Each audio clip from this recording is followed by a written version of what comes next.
আসসালামু আলাইকুম। ঈদ মোবারক। পবিত্র ঈদ উল ফিতরে সবাইকে জানাচ্ছি শুভেচ্ছা। দীর্ঘ এক মাস সিয়াম সাধনা করে আজ আমরা আমাদের সবচেয়ে ধর্মীয় বড় উৎসব ঈদ উল ফিতর পালন করতে যাচ্ছি। যে এক মাস যেহেতু আপনারা রোজা রেখেছেন, এই রোজা রাখার পর ঈদের দিন, ঈদের সময় আমাদের খাদ্যাভ্যাসগুলো একটু সতর্কতার সাথে পালন করতে হবে। কারণ এই এক মাস যেহেতু আমরা দিনের বেলায় খাবারগুলো গ্রহণ করিনি, হঠাৎ করে যখন আমরা দিনের বেলায় খাবার গ্রহণ করব এবং সেই খাবারগুলো যদি গুরুপাক হয়, যেমন পোলাও, মাংস, তো অবশ্যই ঈদের দিন খাবেন। তো সেই খাবারগুলো যেন সহজে আপনি হজম করতে পারেন, তাই এই সতর্কতা। এই গরমের চৈত্র মাসে আমাদের শরীরে পানি এবং পানি জাতীয় খাবারগুলো খুবই উপকারী, কারণ আমাদের শরীরে এই সময় পানির চাহিদা প্রচুর থাকে।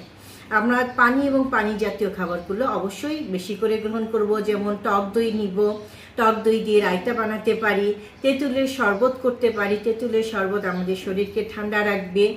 এরপর আমরা যখন ঈদের দিন যেসব গ্রুপাক খাবারগুলো খাবো সেগুলো কম পরিমাণে নিব, যেমন পোলাও, মাংস। এগুলো আমাদের হজম হতে সমস্যা করে, আবার আমাদের গ্যাস্ট্রিকের সমস্যা করে।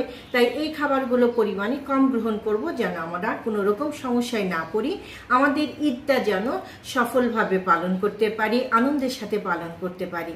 খাবার গ্রহণ করার সময় অবশ্যই সতর্কতা অবলম্বন করুন, লাইফস্টাইলটাকে সুন্দর করুন, সতর্কতার সাথে জীবনযাপন করুন, প্রচুর পানি পান করুন। এই গরমের রোদের মধ্যে বের হলে অবশ্যই ছাতা নিয়ে বের হবেন।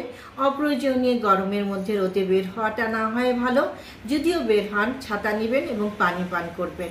আপনাদের ঈদ সুন্দর সফল হোক, আনন্দের সাথে ঈদ পালন করুন সবাই নিয়ে। আল্লাহ হাফেজ।